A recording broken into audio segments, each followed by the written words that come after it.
And also, I'm smiling a lot because I always love when I hear my clients embodying some of the philosophies behind how I approach health and well-being.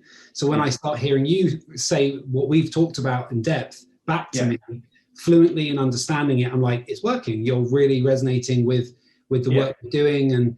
And that's why, because you've been so open to change, because you've been so open to trying new and different and not being overly apprehensive. Yeah, there's been moments when I've talked about wanting to do certain things with you where you've been like, okay, never done that before, but I'll give it a go. And that's like, that's why you've managed to go from where you just described being when we met to in 7 weeks, we're currently in your 8th week.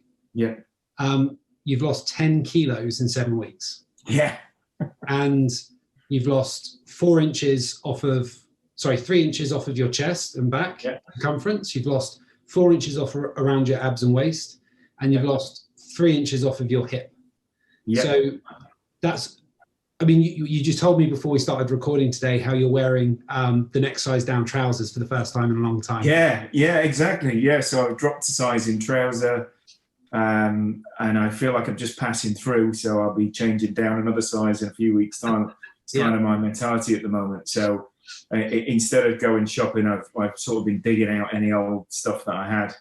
And there's always a few things in the back of the wardrobe that you've had in there, but you fit in them once, and then you grew out of them very quickly as you were on the way up, right? So I've luckily I've kept a few of them. They haven't all been charity shopped. Most of them have, but I've kept some. So it's been great to dig some of those things out and put them on and think, wow, I haven't fit in these for a long time. So yeah, it's a very satisfying feeling. Yeah, for sure, 100%. I mean, you've really hit the ground running, and I think part of that is you knew that you had first-hand experience from having a friend go through the process and him getting great results in Rob Dando, and then you were like, right, couple that with your need to get your health in order, because having a respiratory problem and feeling unhealthy when there's a pandemic that affects the respiratory system is a scary thing. It's scary. Yeah. So I think you had the drive of also needing to get your health, not just wanting, but needing to get your health sorted. Combine those two with being open, and you've just absorbed what we've been working on. And I mean, like I said, it's 7 weeks in, you've lost 10 kg, and you actually are working with me on my kind of ultimate program I operate, which is the Executive Evolution Apex, which is a 52 program. Yeah, I'm in for the long haul, buddy. In for the long haul.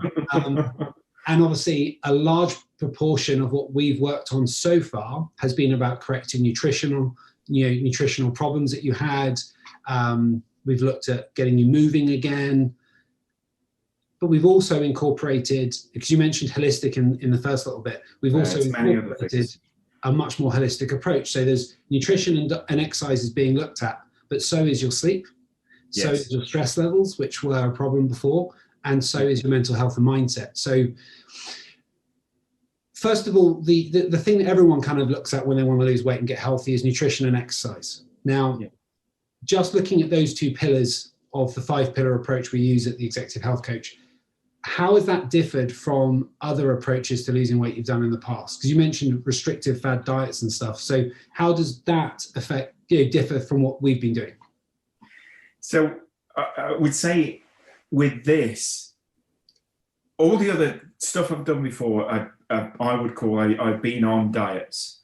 I've been having to restrict or wipe out certain food types. So people now I've done it. So people will do a no-carb diet for X number of weeks or months, and you'll lose weight. Of course you will, because you're not throwing carbs in, which aren't great. But you're always hungry, you're not happy, you're miserable, you haven't got the energy, all those kind of stuff. Yeah. And it's not sustainable. You can't live without that kind of thing. You need a balanced approach. So with this, I found that, I've never felt like I've been on a diet. I feel like I eat healthier. I feel like my approach to food has changed. My attitude to what's on my plate has changed.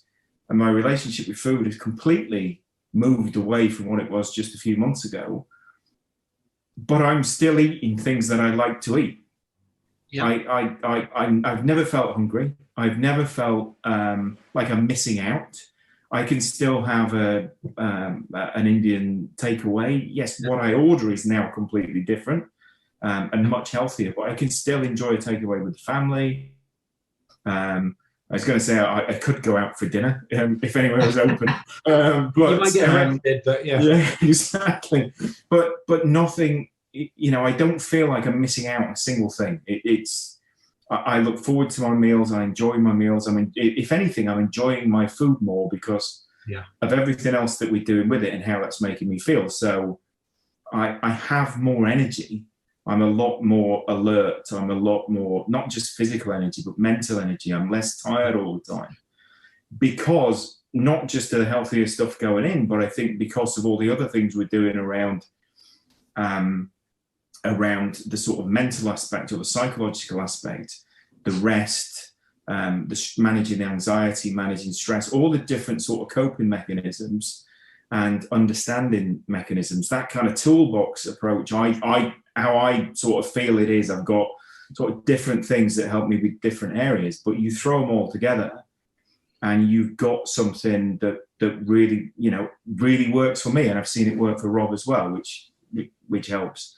So I know that it's more than just those other what you put in your body. So when I've previously done those diets where you're just not eating a certain food type, or you know, it's just not sustainable because it doesn't deal with the heart of it, doesn't get to the bottom of it. If you're eating because if you're overeating because you're dealing with stress or anxiety, then if you stop yourself from eating, Bruce, it's not dealing with the stress or the anxiety. So it's not taking away the problem. It's just taking away some of the symptoms for a short term.